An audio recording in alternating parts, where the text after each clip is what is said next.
Lok Sabha. Representatives are elected directly by people. इसमें जितने भी रिप्रेजेंटेटिव होते हैं वो पब्लिक के द्वारा डायरेक्ट इलेक्ट किए जाते हैं। मैक्सिमम मेंबर इसमें 552 हो सकती है, इससे ज़्यादा मेंबर लोकसभा में नहीं होते हैं। जिसमें स्टेट्स के 530 मेंबर होते हैं, 20 मेंबर यूनियन टेरिटोरी के होते हैं, जो कि 7 यूनियन टेरिटोरीज हैं। ठीक है, तो उसके 20 मेंबर हैं और 2 मेंबर को प्रेसिडेंट नॉमिनेट करता है। तो इस तरह से 552 मेंबर टोटल लोकसभा में होते हैं। लोकसभा के लिए person must be at least 25 years old to become, यानी जो भी मेंबर लोकसभा का बनेगा वो उसकी एज कम से कम 25 वर्ष होनी चाहिए। और लोकसभा का मेंबर का जो टाइम होता है वो 5 ईयर के लिए होता है, यानी जो मेंबर इसके लिए जो चुने जाते हैं, इलेक्ट होते हैं, वो 5 साल के लिए होते हैं। 5 साल बाद री इलेक्शन होता है, दोबारा से इलेक्शन किया जाता है। ठीक है, तो लोकसभा का चुनाव पब्लिक के द्वारा होता है, जिसमें जो गवर्नमेंट बनाती है उसके जो मेन लीडर होता है उसको प्राइम मिनिस्टर होते हैं, बाकी सारे मिनिस्टर प्राइम मिनिस्टर जो है अपॉइंट करता है। नेक्स्ट है राज्यसभा। राज्यसभा क्या है? Rajya Sabha is a permanent house and it can not be dissolve. Rajya Sabha एक परमानेंट हाउस है और ये कभी डिसॉल्व नहीं होता, यानी कभी खत्म नहीं होता है। जैसे कि लोकसभा 5 साल के बाद डिसॉल्व हो जाती है, दोबारा सरकार बनाती है, दोबारा इलेक्शन होते हैं, लेकिन राज्यसभा में ऐसा नहीं है।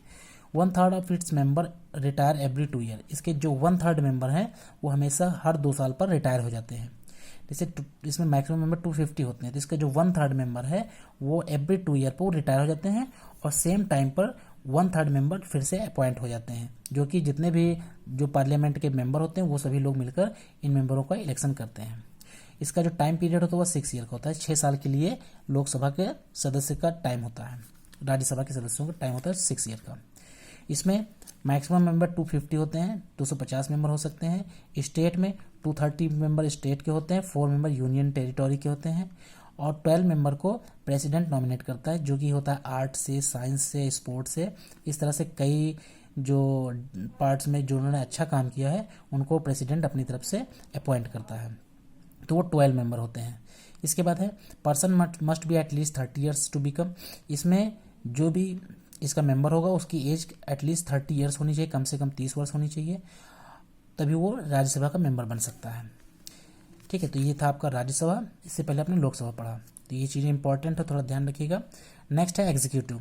Official head of the Indian union is a president. जो इंडियन यूनियन का जो मेन हेड होता है उसको बोलते हैं प्रेसिडेंट, राष्ट्रपति होता है।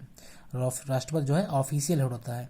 ठीक है, यानी जो मेन एग्जीक्यूटिव है, जिसका रियल पावर जिसके हाथ में होती है वो प्राइम मिनिस्टर होता है, लेकिन अगर ऑफिशियल हेड देखा जाए तो वो प्रेसिडेंट होते हैं। President is constitutional head of the Indian union. जो भारत का जो संवैधानिक जो मेन पद है भारत का, गवर्नमेंट की तरफ, कॉन्स्टिट्यूशन की तरफ से जो मेन फर्स्ट पोस्ट होती है वो प्रेसिडेंट की होती है। प्रेसिडेंट के लिए क्वालिफिकेशन क्या होनी चाहिए? वो भारत का नागरिक होना चाहिए, उसकी एज एटलीस्ट 35 ईयर होनी चाहिए, 35 ईयर, और वो लोकसभा के मेंबर के लिए क्वालिफाइड होना चाहिए।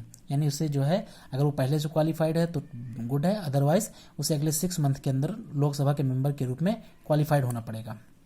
इलेक्शंस, इस जो प्रेसिडेंट होता है इनका इलेक्शन, जितने भी एमपीज एमएलएज होते हैं, जितने भी पार्लियामेंट के मेंबर होते हैं और जो स्टेट लेजिस्लेटिव के मेंबर होते हैं एमएलएज, वो लोग मिलकर जो है प्रेसिडेंट का इलेक्शन करते हैं।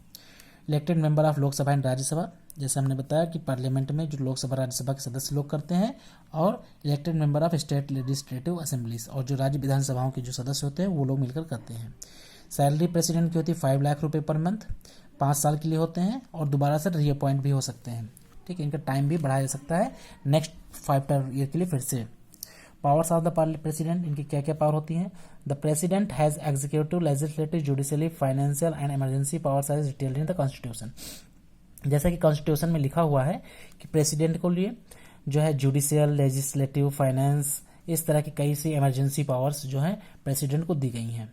जैसे कि जो प्रेसिडेंट होता है वो किसी को अगर फांसी दी गई है तो वो क्या कर सकता है? फांसी को जो टालने का अधिकार है वो फांसी को रुकवा सकता है।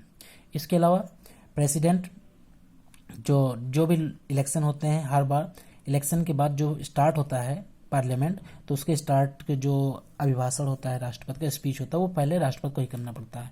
और हर 6 महीने पर वो जो लोकसभा और राज्यसभा के जो मेंबर होते हैं उनका जो है सेशन बुलाने का भी राष्ट्रपति का ही काम है। यानी कि हर 6 महीने के अंदर जो है उनको एटलीस्ट बुलाना पड़ेगा, 6 महीने के अंदर एक बार सेशन को, दोनों ही हाउस के मेंबर को। ठीक है। इसके अलावा और भी बहुत से पावर्स जो है राष्ट्रपति को दी गई। कोई भी अगर लॉ बनता है दोनों भी पार्लियामेंट में, तो जब तक राष्ट्रपति के सिग्नेचर नहीं होते तब तक वो लॉ जो है फाइनल नहीं किया जाता है। तो इस तरह से ये पार्लियामेंट में ये प्रेसिडेंट के पावर्स थे। नेक्स्ट है प्राइम मिनिस्टर। प्राइम मिनिस्टर के क्या क्या